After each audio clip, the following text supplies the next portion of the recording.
Otep à tous, bien-aimés frères et sœurs. Les États-Unis ont demandé encore une autre. Plutôt, ont demandé à prolonger la trêve humanitaire. Vous savez, les Américains aiment tellement les Congolais. Et le gouvernement congolais aime tellement les Américains. Ça dit que le gouvernement congolais adore les Américains. Tshisekedi nous disait que Macron, c'est son frère. Regardez-moi une telle imbécilité. Le porte-parole, Patrice Mouyaya, lui dit que les Américains sont leurs vrais partenaires. Et ils ont confiance. Mon cul, oui, il a confiance à qui? Il a confiance aux Américains. Il ne voit pas comment les Américains sont en train de blaguer avec la démocratie. On est en train de jouer avec le peuple américain. Eh oui. Il faut que Tshisekedi prie. Les Congolais devraient prier pour que Donald Trump arrive. Je l'ai dit dans une de mes précédentes vidéos, je disais que Donald Trump, là, c'est lui qui a mis fin au règne de Kabila, Joseph. Et c'est Donald Trump qui a préparé l'élection, organisé les élections qui ont amené Tshisekedi au pouvoir. Et au temps de Donald Trump, le Rwanda s'était calmé. Kagame avait posé ses fesses par terre pour contempler maintenant la position américaine qui était anti-balkanisation de la RDC. Donald Trump est anti-base militaire. Pour Donald Trump, la guerre n'est plus militaire, la guerre est économique. Donc, si on veut le Congo, on ne doit pas le prendre par la force parce que ces populations-là, un jour, tôt ou tard, ils viendront à bout de leurs ennemis. Ça, c'est une avec ou sans Tshisekedi. D'ailleurs, Tshisekedi a déjà échoué et il a échoué de la façon la plus criarde. Ses opposants-là, que ce soit, vous l'avez, comment vous l'appelez, le docteur Mukwege, c'est un bandit encore, un autre voyou. C'est un voyou. C'est un voyou. Martin Fayoulou, oulala. Mon Dieu. J'ai pitié de la maman qu'il a mis au monde. Moïse Katoubi, il n'est même pas congolais. Bon, alors, vous voyez, donc, c'est pour vous dire.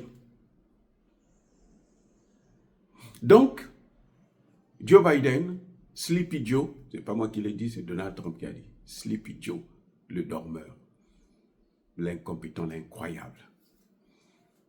Dormeur, pas parce qu'il est en train de dormir comme au lit, non. Dormeur parce qu'il ne réfléchit plus, il n'a plus de mémoire.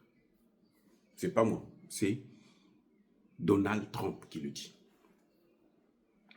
Lui, il demande à ce qu'on puisse organiser que Tshisekedi puisse accepter une deuxième trêve humanitaire. 2 semaines encore, prolongation. Et Tshisekedi a couru. Oh, nos partenaires ont dit, donc nous voulons la paix. Mais Tshisekedi va négocier. Puisque tu ne peux pas faire la guerre, va négocier. Quand on ne peut pas faire la guerre, la seule option qui nous reste, c'est négocier. C'est pas parce qu'il se cache. Vous voyez, maintenant, il ne voyage plus. Il n'a qu'à aller encore en France, non? La France de sa mère, il n'a qu'à aller. Il n'a qu'à aller aux États-Unis. Joe Biden, au sommet de États-Unis-Afrique, il a refusé de rencontrer l'autre. Le seul président qui a rencontré Tshisekedi, c'est Donald Trump. Et Donald Trump a parlé de l'économie avec Tshisekedi. Si Tshisekedi a encore une mémoire, si Tshisekedi est honnête, il devrait vous le dire. Donald Trump a parlé de l'économie avec Tshisekedi.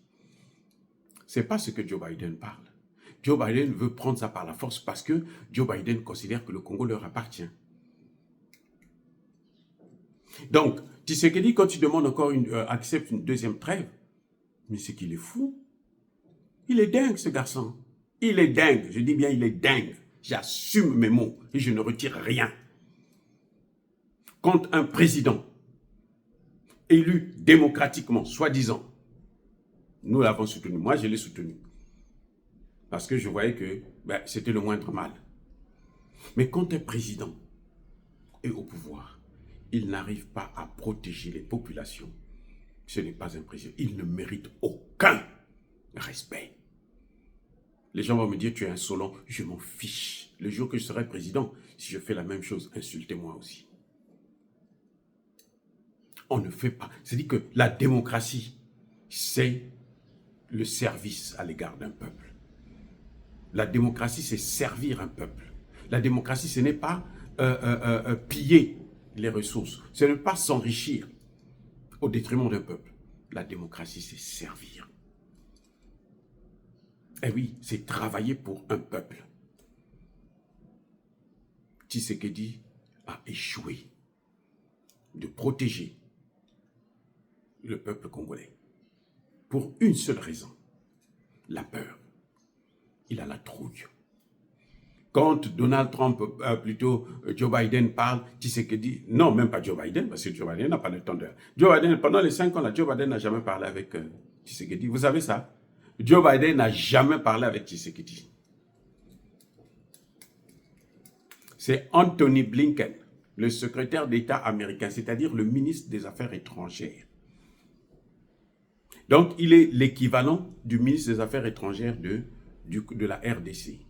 Il est en dessous du premier ministre de la RDC, ou de la première ministre actuellement. Mais Tshisekedi, quand il lui parle, il croit qu'il est devant son Dieu. Tshisekedi pisse dans la culotte. Tshisekedi tremble parce qu'il est devant Anthony Blinken. C'est ça ce qui se passe. C'est pour ça que Tshisekedi est obligé de tout accepter. Les Congolais ont dit, les Congolais ont fait le choix, les Congolais ont demandé à ce que Tshisekedi puisse changer de partenaire, aller vers la Russie. Tshisekedi tourne, il va vers l'Arabie Saoudite, vers la Turquie. La Turquie, c'est un État hypocrite. Oui, la Turquie nous aide un peu pour des raisons économiques, elle tire son profit. Mais on ne peut pas compter sur la Turquie pour sortir un pays, un grand pays comme la RDC, de la situation dans laquelle elle se trouve, contre l'OTAN, d'abord, contre le G7, contre les Africains comme Kagame, Museveni, Ruto et l'Angolais. On ne peut pas compter sur la Turquie, sur l'Arabie, même pas sur la Chine. On peut compter sur la Chine sur le plan économique parce que les Chinois ont de l'argent pour investir, ce que les Américains n'ont plus. Voilà. Quand on parlait des Américains, lorsqu'on parlait de l'oncle Sam à l'époque, il y a 20 ans, 40 ans, c'était parce qu'ils amenaient le dollar. Ils venaient investir, acheter, consommer vos produits. Maintenant, les Américains, quand on parle de l'Amérique, là, ils amènent des terroristes. Vous voyez le M23. C'est un exemple palpable. Donc Tshisekedi ne peut pas dire aux Congolais que l'Amérique c'est un bon partenaire. Tshisekedi ne peut pas aller vers la Turquie, vers la Chine et autres, alors que nous on lui demande d'aller en Russie. Ce que nous demandons c'est d'aller en Russie. S'il part en Russie, la Russie travaille avec la Chine. Et là, on va voir comment les choses vont évoluer. Les Russes ont fait leurs preuves en Libye, en Syrie, au Mali, au Burkina Faso, au Centrafrique, au Niger, mais au Tchad. Tshisekedi attend quoi? Je ne peux pas respecter un voyou. Je suis désolé. Ne m'obligez pas à respecter un vaurien. Comme Tshisekedi. Je l'ai aimé, je l'ai soutenu. Mais maintenant, je suis dépassé par son comportement, son incapacité à prendre des décisions qui s'imposent. On apprenait hier que sa ministre des Affaires étrangères a donné un avertissement aux Américains. Est-ce que nous sommes au temps des avertissements? Quand on appelle un ambassadeur, c'est pour lui dire « Madame, monsieur, quittez notre territoire parce que nous ne sommes pas contents avec ce que vous êtes en train de faire. » Le Mali l'a fait, rien, le ciel n'est pas tombé.